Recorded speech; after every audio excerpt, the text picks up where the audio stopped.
स्वागत है आपका राज्यसभा टीवी में। आपके साथ मैं हूं अभिलाषा पाठक। आज बुलेटिन में आपको बताएंगे कि आज देश में कोरोना के सक्रिय मामले 3.5 लाख से अधिक हैं, जो अब तक आए मामले के सिर्फ 1/3 हैं। देश में कोविड-19 संक्रमण से 6,50,000 से ज्यादा मरीज स्वस्थ हो चुके हैं और ये नतीजा है केंद्र और राज्य के साझा प्रयासों का। देश में स्ट्रीट वेंडरों के लिए माइक्रो क्रेडिट सुविधा उनके घर तक पहुंचाने के लिए पीएम स्वनिधि योजना का मोबाइल ऐप जारी किया गया है। इसके बारे में भी आपको बुलेटिन में बताएंगे। साथ ही जानेंगे कि देश और दुनिया में कोविड-19 की स्थिति क्या है और वैक्सीन को लेकर क्या कुछ सकारात्मक खबरें सामने आ रही हैं। तो आइए शुरुआत करते हैं। सबसे पहले नजर अहम खबर पे। उपराष्ट्रपति एम वेंकैया नायडू ने साथ रहने और साथ काम करने की भारत की सांस्कृतिक परंपरा को संरक्षित करने और बढ़ावा देने की अपील की है। उन्होंने कहा है कि देश, विश्व और मानवता का कल्याण भारत के ऐसी शेयर एंड केयर के दर्शन में निहित है। उपराष्ट्रपति एम वेंकैया नायडू ने मैसूर राज्य के 25वें शासक श्री जय चामराजा वाडियार की जन्म शताब्दी के समापन समारोह को शनिवार को वर्चुअली संबोधित किया। उपराष्ट्रपति ने कहा कि श्री जय चामराजा वाडियार जैसे शासकों ने देश के इतिहास को गढ़ा है और इनकी विद्वता, देशनिष्ठा और दूरदृष्टि का अभिनंदन किया जाना चाहिए। श्री जय चामराजा वाडियार को कुशल प्रशासक बताते हुए उपराष्ट्रपति ने कहा कि उन्होंने स्वाधीनता पूर्व भारत में एक सशक्त, स्वावलंबी और प्रगतिशील मैसूर राज्य का निर्माण किया। After independence, Mysore was the first major state to accept the instrument of accession. The process of transition by which Mysore became an integral part of Indian Union was smooth and easy thanks to the vision of the Maharaja. A democrat at heart, the Maharaja has established a responsible government in the state by setting up the Constituent Assembly and an interim popular government with Sri K.C. Reddy Garu as Chief Minister. The Maharaja was a perfect blend of ancient traditional values of Indian civilization and the modernism of the Western world. उपराष्ट्रपति ने श्री जय चामराजा वाडियार को बहुमुखी प्रतिभा का धनी बताया, जो आजीवन जिज्ञासु रहे और ज्ञानार्जन करते रहे। वो एक विचारक, संगीत मर्मज्ञ, राजनीति विचारक और मानव सेवी रहे। उपराष्ट्रपति ने कहा कि कला, संगीत, साहित्य और संस्कृति को संरक्षण देने की वजह से श्री जय चामराजा वाडियार की दक्षिण भोज के रूप में ख्याति थी। उपराष्ट्रपति ने कहा कि श्री चामराजा वाडियार संस्कृत के विद्वान और प्रखर वक्ता थे। उनके द्वारा रचित जय चामराजा ग्रंथ रत्नमाला ने कन्नड़ भाषा और साहित्य को समृद्ध किया है। He was also a scholar of Sanskrit language. His interest in Sanskrit was not only mere academic, he was deeply attached to it and acquired enviable mastery over it. A versatile genius, Sri Jay Chamaraj was also an outstanding writer and an impressive speaker. His Jay Chamaraja Grantha Ratna Mala series has greatly enriched the Kannada language and literature. Sri Jay Chamaraj was greatly in demand from several corners of the world for his erudite lectures and the themes he used to select for his spellbinding expositions were very often focused on Indian aesthetics and logic. उपराष्ट्रपति ने आह्वान किया कि ऐसे अवसरों को भारत के सनातन सांस्कृतिक मूल्यों, समृद्ध परंपराओं और जन केंद्रित लोकतांत्रिक व्यवस्था के उत्सव के रूप में मनाया जाना चाहिए। कृति मिश्रा, राज्यसभा टीवी। देश में कोविड-19 संक्रमण से 6,50,000 से अधिक मरीज स्वस्थ हो चुके हैं। इस तरह स्वस्थ होने वालों का प्रतिशत 62.93 तक पहुंच गया है। स्वास्थ्य और परिवार कल्याण मंत्रालय ने बताया है कि पिछले 24 घंटे में 34,000 से ज्यादा नए केस आने के साथ देश में संक्रमित रोगियों की कुल संख्या 10,38,000 से अधिक हो गई है। महाराष्ट्र, तमिलनाडु और कर्नाटक में सबसे ज्यादा कोरोना के मरीज सामने आए हैं। पिछले 24 घंटे में 34,884 नए मामले सामने आए हैं, जबकि 671 लोगों की मौत हुई है। देश में कोरोना वायरस के कुल मामलों की संख्या बढ़कर 10,38,716 हो गई है। वहीं इस महामारी से अब तक 26,273 लोगों की जान भी जा चुकी है। कुल संक्रमण के मामलों में से 62.93% ठीक हो चुके हैं।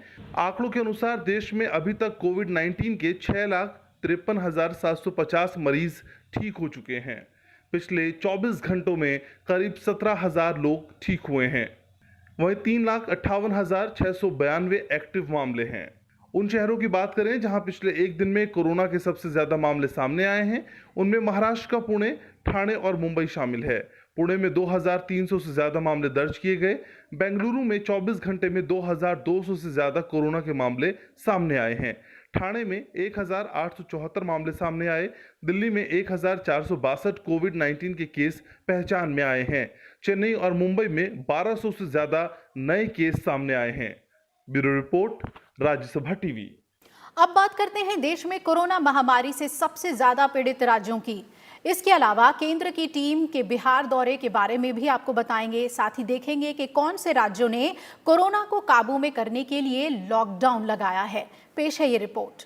बिहार, पश्चिम बंगाल, असम और ओडिशा में कोविड-19 के मामलों में बढ़ोतरी को देखते हुए केंद्रीय स्वास्थ्य मंत्रालय ने इन राज्यों को वायरस का संक्रमण रोकने और मृत्यु दर 1% से नीचे रखने के लिए नए सिरे से प्रयास करने को कहा है। स्वास्थ्य मंत्रालय ने इस विषय पर इन चारों राज्यों को चिट्ठी लिखकर ये बात कही है। स्वास्थ्य मंत्रालय ने इन राज्यों को कहा है कि नए मामलों के कम से कम 80% संपर्कों का पता लगाना और संक्रमण की पुष्टि होने पर 72 घंटे के भीतर आइसोलेशन करना सुनिश्चित किया जाए।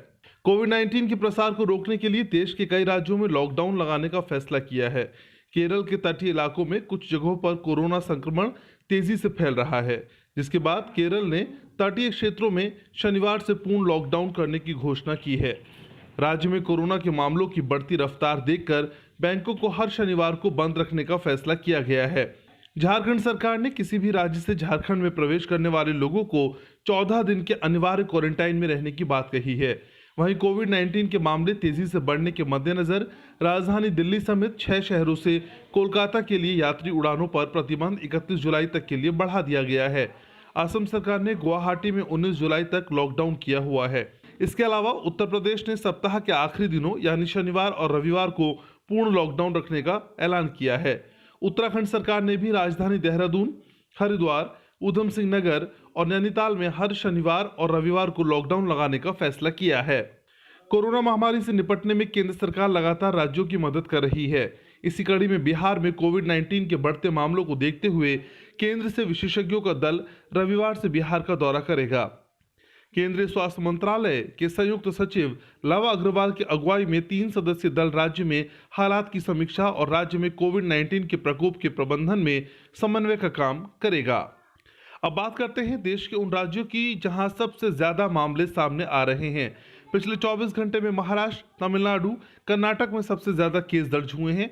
महाराष्ट्र में करीब 8,308, तमिलनाडु में 4,538 और कर्नाटक में 3,693 मामले सामने आए हैं आंध्र प्रदेश में एक दिन में 2,602 केस दर्ज किए गए हैं। इसके अलावा पश्चिम बंगाल और बिहार में 1800 से ज्यादा मामले दर्ज किए गए हैं। Bureau report, Rajya Sabha TV. अब बात करते हैं कोविड-19 से जुड़ी वैश्विक खबरों की। कोरोना वायरस महामारी के इस मुश्किल वक्त में सबकी नजरें वैक्सीन पर हैं। तेजी से बढ़ते मामलों के बीच सबको राहत की आस है तो सिर्फ वैक्सीन से। क्या है वैक्सीन पर बड़ी अपडेट? भारत की स्वदेशी वैक्सीन के क्या हैं शुरुआती नतीजे? चीन को लेकर क्या कहा विश्व स्वास्थ्य संगठन ने? देखिए इस रिपोर्ट में। दुनिया भर के लाखों लोगों की मौत का कारण बने कोविड-19 को हराने के लिए सबको उम्मीद है वैक्सीन से।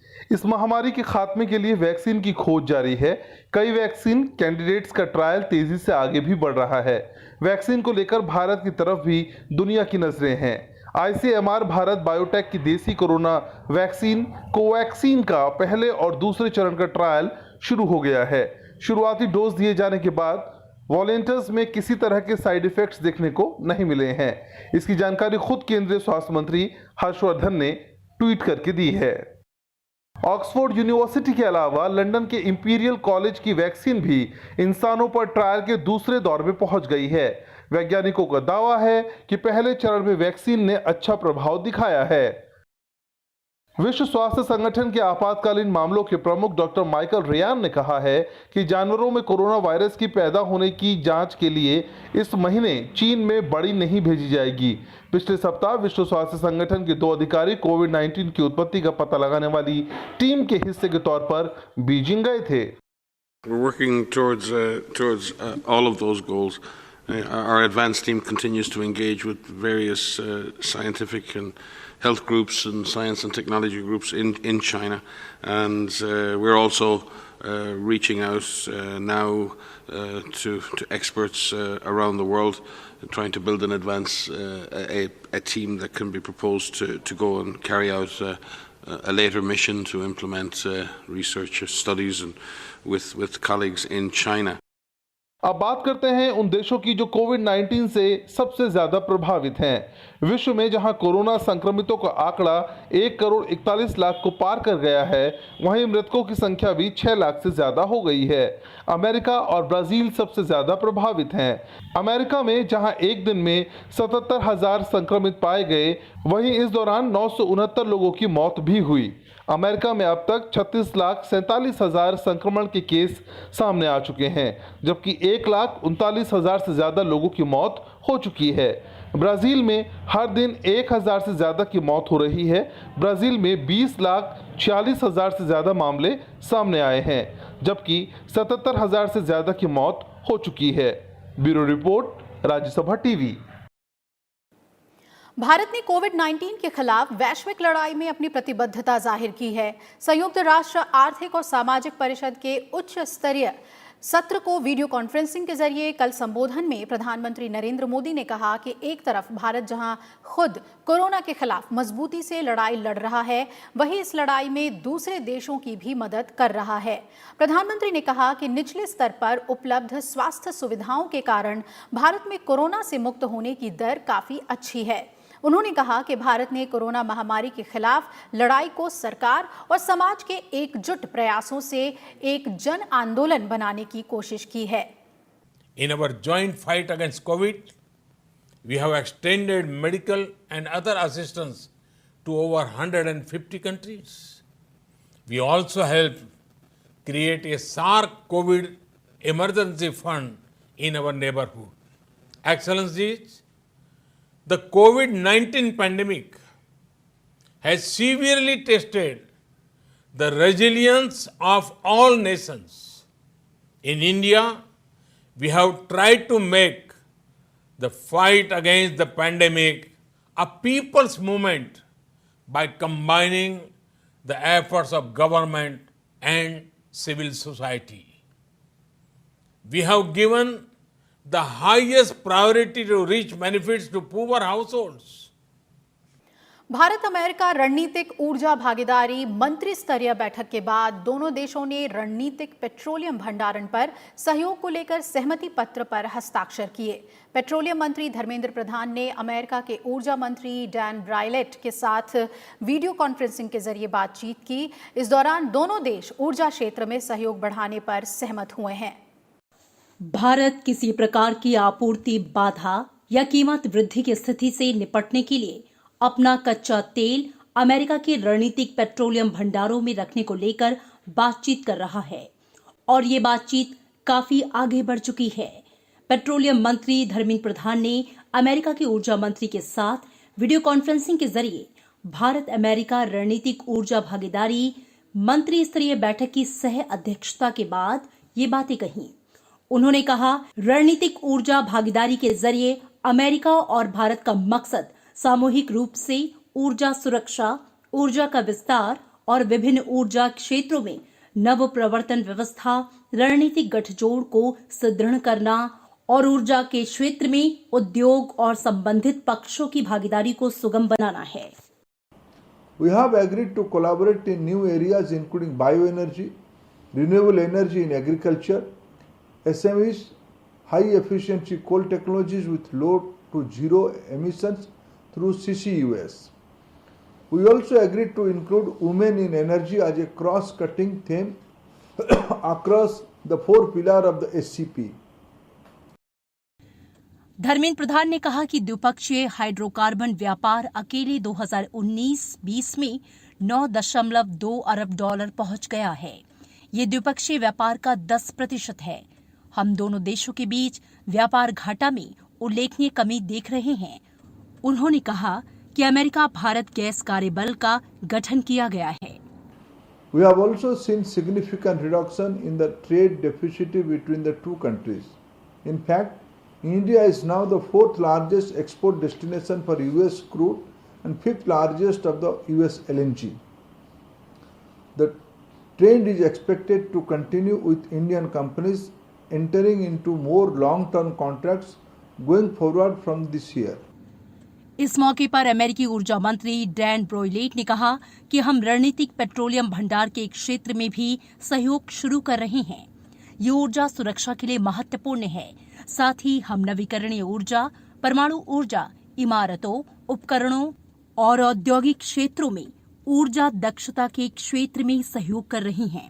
उन्होंने कहा कि दोनों देश हाइड्रोजन के क्षेत्र में भी सहयोग पर गौर कर रहे हैं। अमेरिका के पास रणनीतिक पेट्रोलियम भंडार में 71.4 करोड़ बैरल तेल भंडारण क्षमता है। ये संकट के समय कच्चे तेल के लिए दुनिया की सबसे बड़ी आपूर्ति व्यवस्था है। दूसरा, भारत अमेरिका रणनीतिक ऊर्जा भागीदारी मंत्री स्तरीय बैठक पहले इस साल अप्रैल में वॉशिंगटन में होनी थी, लेकिन कोरोना वायरस महामारी के कारण इसे टाल दिया गया था। भारत और अमेरिका बायोफ्यूल के क्षेत्र में भी सहयोग की संभावनाएं तलाशने को सहमत हुए हैं। इसमें इथेनॉल का प्रोडक्शन, इसके अलावा बायोडीजल और बायोपेट्रोल ऐसे जो कि शिप्स में भी, जो कि हवाई जहाज़ों में भी उपयोग किए जा सकें। भारत की ऊर्जा ज़रूरतें बढ़ रही हैं और अमेरिका तेज़ी के साथ ऊर्जा उत्पादन में लगा हुआ है। ऐसे में भारत और अमेरिका के बीच का सहयोग भविष्य का सहयोग है। राज्यसभा टेलीविज़न के लिए दिल्ली से मैं अखिलेश सुमन। इस बीच तेल विशेषज्ञों का कहना है कि अपने पेट्रोलियम भंडार के भंडारण को भौगोलिक रूप से विविध बनाना भारत के हित में है।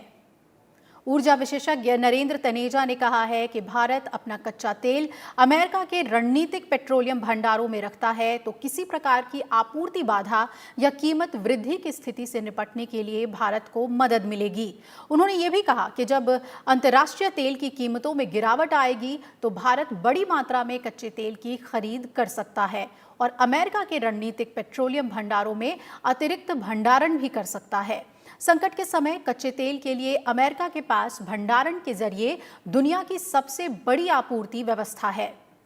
India and the United States, they have been promoting India, the United States, strategic energy partnership now for close to 6 years, and we have seen that, with every year that we have been actually the two countries have been, deepening strategic ties further and further. And as you saw that our petroleum and natural gas minister with his American counterparts and officials, we have now taken these strategic partnerships to a completely new and different level. The two most important, areas which I would like to highlight where the two countries have agreed to push forward the relationship. और अब बात रक्षा मंत्री राजनाथ सिंह के जम्मू कश्मीर दौरे की। रक्षा मंत्री ने आज अमरनाथ गुफा में बाबा बर्फानी के दर्शन किए और सुरक्षा इंतजाम का जायजा लिया। इसके बाद रक्षा मंत्री कुपवाड़ा जिले में नियंत्रण रेखा के पास सेना की एक अग्रिम पोस्ट पर भी पहुंचे। राजनाथ सिंह ने कहा कि बहादुर और साहसी सैनिकों पर देश को बहुत गर्व है। कश्मीर दौरे पर पहुंचे रक्षा मंत्री राजनाथ सिंह ने शनिवार को कुपवाड़ा जिले में एलओसी का दौरा किया। राजनाथ सिंह ने एलओसी के नजदीक अग्रिम चौकियों का मुआयना भी किया। रक्षा मंत्री ने फॉरवर्ड पोस्ट पर तैनात सैनिकों से बातचीत की और उनका मनोबल बढ़ाया।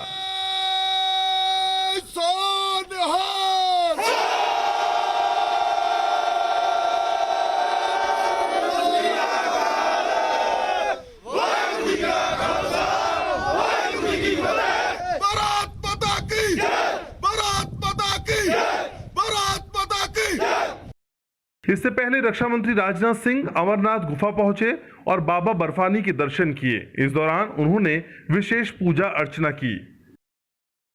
रक्षा मंत्री शुक्रवार दोपहर लद्दाख से श्रीनगर पहुंचे थे। जम्मू कश्मीर की संपूर्ण सुरक्षा स्थिति और तैयारियों की समीक्षा के लिए उन्होंने देर शाम उच्च स्तरीय बैठक भी की। इस बैठक में रक्षा मंत्री के साथ chief of defence staff general Bipin Rawat, army chief general Manoj Mukund Naravane भी मौजूद रहे।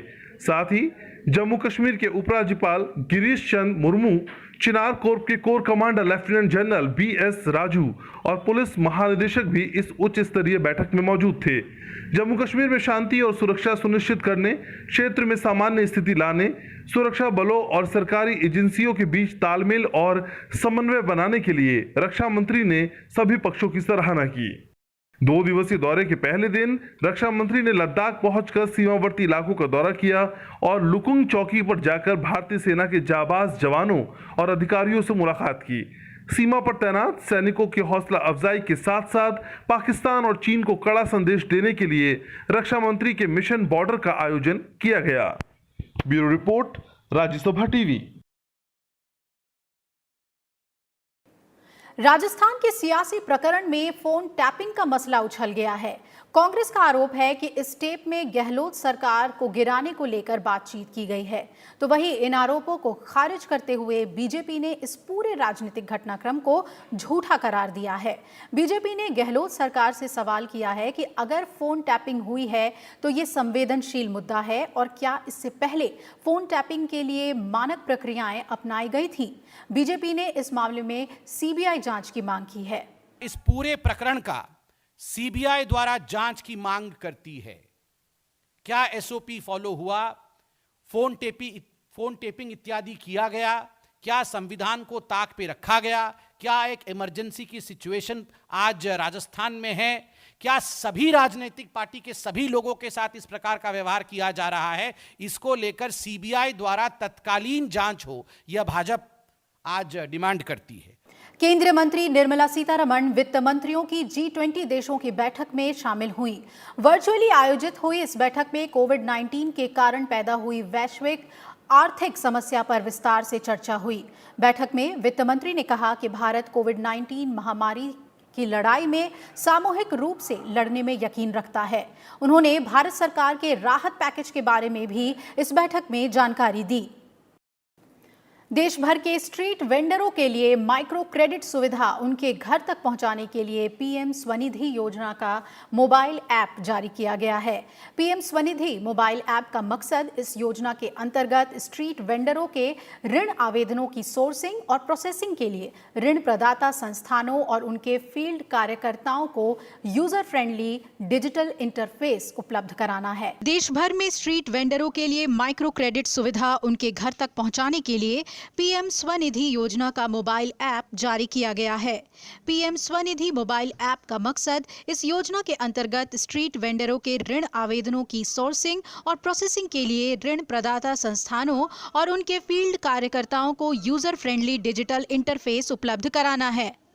ऐसा माना जा रहा है कि इससे स्ट्रीट वेंडरों तक कागज रहित माइक्रो क्रेडिट सुविधाओं की डिजिटल पहुंच तो बढ़ेगी ही, साथ ही पीएम स्वनिधि योजना को भी गति मिलेगी। केंद्र सरकार की ओर से स्ट्रीट वेंडरों की मदद के लिए पीएम स्वनिधि योजना की शुरुआत इसी साल 1 जून से की गई है। इसमें कामकाज में मदद के लिए 10,000 रुपए तक का लोन दिया जा रहा है। 2 जुलाई को पीएम स्वनिधि के अंतर्गत ऋण प्रदान करने की प्रक्रिया शुरू होने के बाद अब तक विभिन्न राज्यों और केंद्र शासित प्रदेशों के 1,54,000 से ज्यादा स्ट्रीट वेंडर्स ने वर्किंग कैपिटल लोन के लिए आवेदन किया है और इनमें से 48,000 से ज्यादा को पहले ही मंजूरी मिल चुकी है। सरकार के अनुसार नए लॉन्च किए गए ऐप में वो सभी समान फीचर्स हैं जो मंत्रालय की ओर से 29 जून को शुरू किए गए पीएम स्वनिधि के वेब पोर्टल में हैं। इनमें आवेदकों का eKYC, एप्लीकेशंस की प्रोसेसिंग और रियल टाइम मॉनिटरिंग जैसी सुविधाएं मिल रही हैं। केंद्रीय मंत्री डॉक्टर जितेंद्र सिंह ने शुक्रवार को लोक प्रशासन में उत्कृष्टता के लिए पीएम पुरस्कार की नई संशोधित योजना और वेब पोर्टल www.pmawards.gov.in की शुरुआत की। इस अवसर पर डॉक्टर जितेंद्र सिंह ने केंद्रीय मंत्रालयों, राज्य और केंद्र शासित प्रदेश सरकारों को संबोधित करते हुए कहा कि प्रधानमंत्री नरेंद्र मोदी के नागरिक भागीदारी के शासन मॉडल के अनुरूप योजना को बदलाव के साथ शुरू किया गया है। उन्होंने कहा कि अधिकतम शासन, न्यूनतम सरकार का मंत्र नागरिकों की भागीदारी और नागरिकों को शासन के केंद्र में रखे बिना अधूरा है। केंद्रीय मंत्री जितेंद्र सिंह ने कहा कि लोक प्रशासन 2020 में उत्कृष्टता के लिए प्रधानमंत्री पुरस्कार योजना में कुछ संशोधन कर फिर से शुरू किया गया है, ताकि परिणाम, संकेतक, आर्थिक विकास, लोगों की भागीदारी और जन शिकायतों के निवारण की दिशा में जिला कलेक्टरों के काम को पहचान दिलाई जा सके। पुरस्कार के लिए 4 श्रेणियों का चयन किया गया है, जिसमें जिला प्रदर्शन संकेतक कार्यक्रम, नवाचार सामान्य श्रेणी, आकांक्षी जिला कार्यक्रम और नमामि गंगे कार्यक्रम शामिल है। राष्ट्रीय, राज्य और जिला स्तर पर नवाचारों के लिए अलग अलग पुरस्कार श्रेणियां प्रदान करने के लिए योजना की नवाचार श्रेणी को व्यापक आधार दिया गया है। पुरस्कारों के लिए 1 अप्रैल 2018 से 31 मार्च 2020 तक की अवधि के दौरान किए गए कार्यों पर विचार किया जाएगा। 2020 में योजना के तहत कुल 15 पुरस्कार प्रदान किए जाएंगे। Bureau report, Rajya Sabha TV. Kerala में सोने की तस्करी मामले में एनआईए ने अपनी जांच तेज कर दी है। एनआईए के अधिकारी आरोपी स्वप्ना सुरेश और संदीप नायर को सोने की तस्करी के मामले में सबूत जुटाने के लिए तिरुवनंतपुरम में उनके निवास स्थान पर ले गए हैं। इससे पहले केरल में सोने की तस्करी मामले के मुख्य आरोपी सारथ पीएस को एनआईए की विशेष अदालत ने शुक्रवार को 7 दिनों के लिए एनआईए की हिरासत में भेज दिया है। एनआईए ने एक अर्जी दाखिल कर पूछताछ के लिए यूएई वाणिज्य दूतावास के पूर्व कर्मचारी को हिरासत में दिए जाने का अनुरोध किया था, जिस पर सुनवाई करते हुए विशेष अदालत ने आरोपी की हिरासत को मंजूरी दे दी। इससे पहले विशेष अदालत ने इस मामले के 2 और आरोपी स्वप्ना सुरेश और संदीप नायर को 8 दिनों के लिए एनआईए की हिरासत में भेज दिया था। देश और दुनिया में भारत का नाम रोशन करने वाले महान गणितज्ञ प्रोफेसर सीएस शेषाद्री का निधन हो गया है। वो 88 साल के थे। उनके निधन पर राष्ट्रपति रामनाथ कोविंद ने दुख जताया है। उन्होंने ट्वीट कर कहा कि बहुमुखी प्रतिभा के धनी और महान गणितज्ञ प्रोफेसर सीएस शेषाद्री को अलजेब्रिक ज्योमेट्री में उनके योगदान के लिए हमेशा याद किया जाएगा। उनके परिवार और दोस्तों के प्रति मेरी हार्दिक संवेदना। प्रधानमंत्री नरेंद्र मोदी ने भी प्रोफेसर सीएस शेषाद्री के निधन पर दुख जताया है। उन्होंने ट्वीट कर कहा कि प्रोफेसर सीएस शेषाद्री के निधन से देश ने एक बौद्धिक और निष्ठावान व्यक्ति को खो दिया है, जिन्होंने गणित के क्षेत्र में बेहतरीन काम किया। अलजेब्रिक ज्योमेट्री में उनके प्रयास हमेशा याद रखे जाएंगे। देश के कई राज्यों में मॉनसून एक बार फिर रफ्तार पकड़ेगा। मौसम विभाग के मुताबिक पूर्वोत्तर भारत के साथ सिक्किम, पश्चिम बंगाल के कुछ हिस्सों, बिहार और उत्तर प्रदेश में भारी बारिश के आसार हैं। इससे बाढ़ पीड़ित असम और बिहार में लोगों की मुश्किलें बढ़ सकती हैं। असम के 28 जिलों में बाढ़ से बुरा हाल है और करीब 40 लाख लोग पीड़ित हैं। इस बीच मौसम विभाग ने एक बार फिर भारी बारिश की संभावना जताई है। मौसम विभाग के मुताबिक पूर्वोत्तर के साथ देश के उत्तरी हिस्से में मानसून की सक्रियता बढ़ने की उम्मीद है। इससे पूर्वोत्तर में 21 जुलाई तक भारी बारिश की संभावना है। वहीं सिक्किम, पश्चिम बंगाल के हिमालयी क्षेत्र, बिहार और उत्तर प्रदेश में भी भारी बारिश के आसार हैं। बिहार और उत्तर प्रदेश में कई नदियां खतरे के निशान से ऊपर बह रही हैं और कई निचले इलाके जलमग्न हो गए हैं। ऐसे में भारी बारिश के बाद हालात बदतर हो सकते हैं। वहीं जम्मू कश्मीर, हिमाचल प्रदेश, दक्षिण पूर्वी राजस्थान, पंजाब, हरियाणा और दिल्ली के कुछ हिस्सों में हल्की से भारी बारिश हो सकती है। मौसम विभाग ने हरियाणा, पंजाब, हिमाचल के लिए ऑरेंज अलर्ट जारी किया है। उत्तराखंड में बारिश के बाद से मैदानी इलाकों में बाढ़ जैसे हालात बने हुए हैं। वहीं पहाड़ी इलाकों में कई जगह भूस्खलन हुआ है। यहां भी आने वाले 3 दिनों तक भारी बारिश की उम्मीद है। Bureau report, Rajya Sabha TV. और इसी के साथ इस बुलेटिन में फिलहाल इतना ही। कोविड-19 के फैलाव को रोकने के लिए आप हर सावधानी को जरूर बरतें, सोशल डिस्टेंसिंग का पालन जरूर करें, अपना ख्याल रखें। नमस्कार।